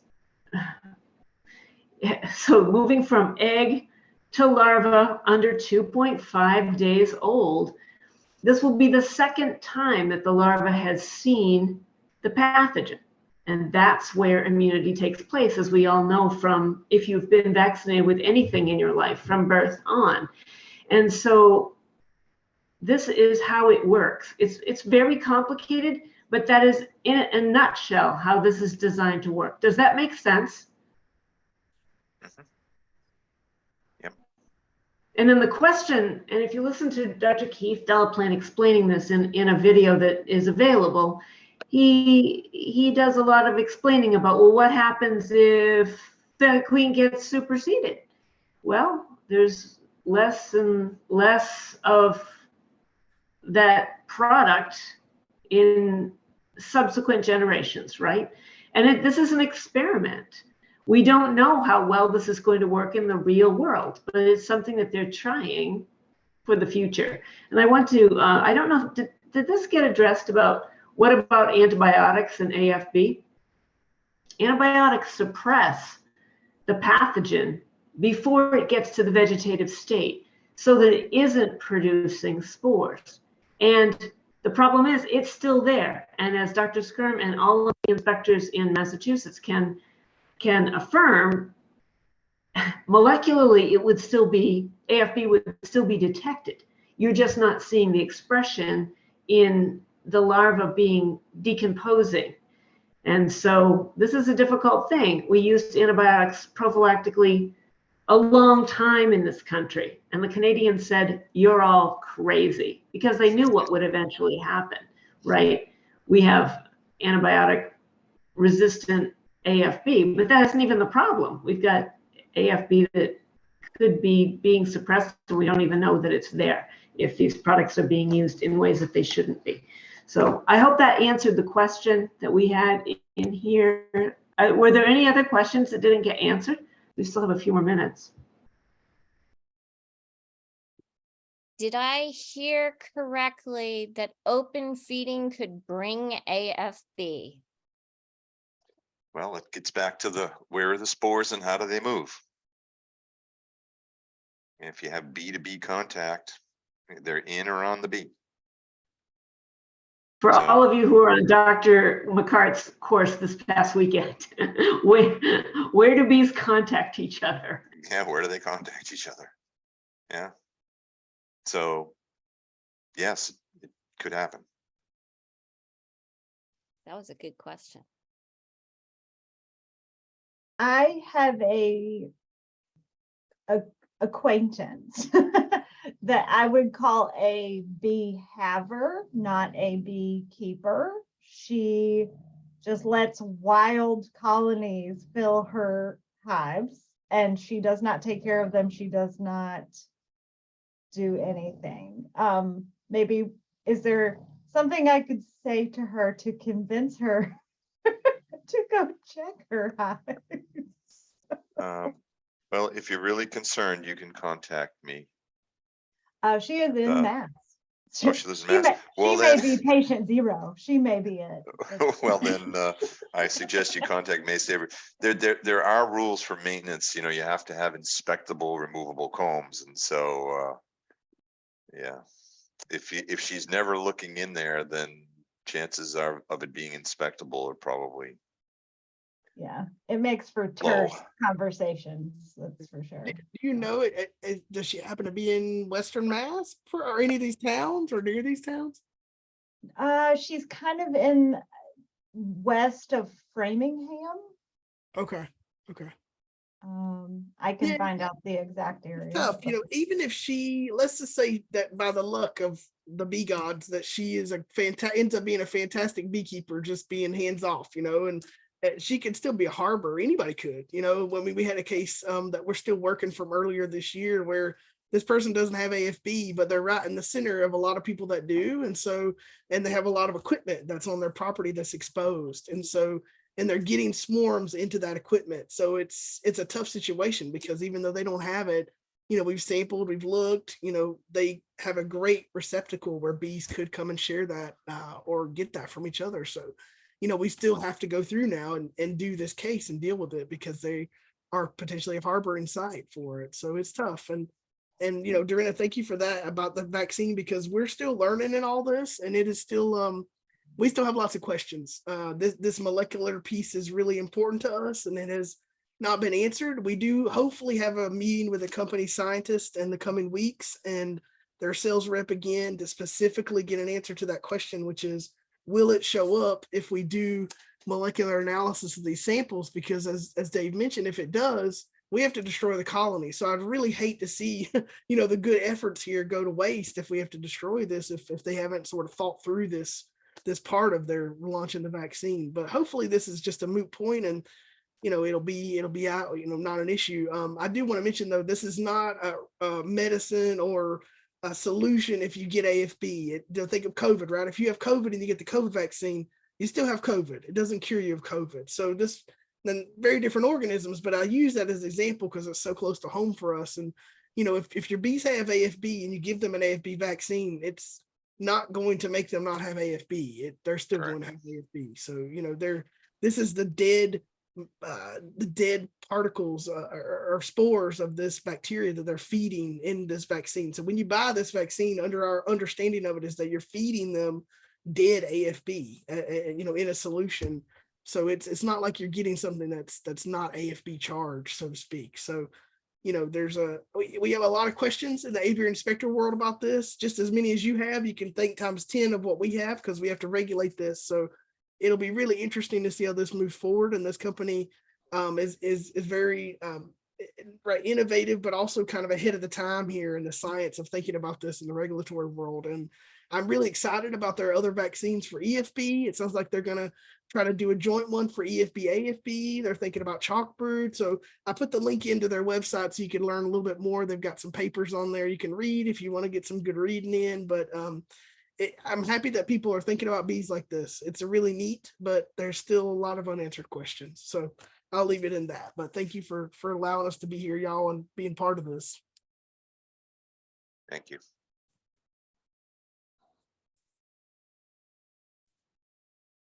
Well, that's all I had for this evening. Were there any other questions we might answer before we move on with our Friday evening?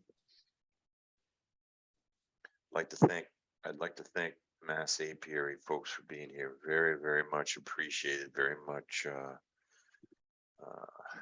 rely on you guys as a source of reference and help. And just thank you so much for your time on a Friday evening to share with New Hampshire beekeepers. Sincerely appreciated. No, thank you so Greatly, much for having us. greatly. Yeah, we Maybe totally unexpected and a wonderful, wonderful surprise. Well, maybe we can someday come back when something's really positive to talk about. I feel like you're seeing us in our bad side. We want you to get some good light. Mass holes are a thing, but we're not that, so we just want to be clear. Maybe we can come back again and talk about something fun or great that we're doing. But yeah, we really appreciate y'all having us. And, this has definitely stimulated us to think about doing something like this for our own beekeepers, because I think there's a lot of misinformation that could come up really easily in this, and a lot of people that are concerned, frankly, and they should be. This is not something to take lightly. So we appreciate it. And again, thanks for letting us crash your party. It was a great way to spend the evening. So thank you. Anytime you want to come back to a sit and sip, we like to do these. We're hoping to do more. We do it mostly during the off season. So like in the winter, and we've had Ian Stepler, we've shared a bottle of wine with him, and so anytime, we'd love to have you. So thank you so much for coming. And Dave, thank you so much for arranging this. If anybody has any more questions, this is the time to do it before we log off. But thank you. We've had quite a few here tonight. We had over 60 participants. So that's pretty good for Friday night.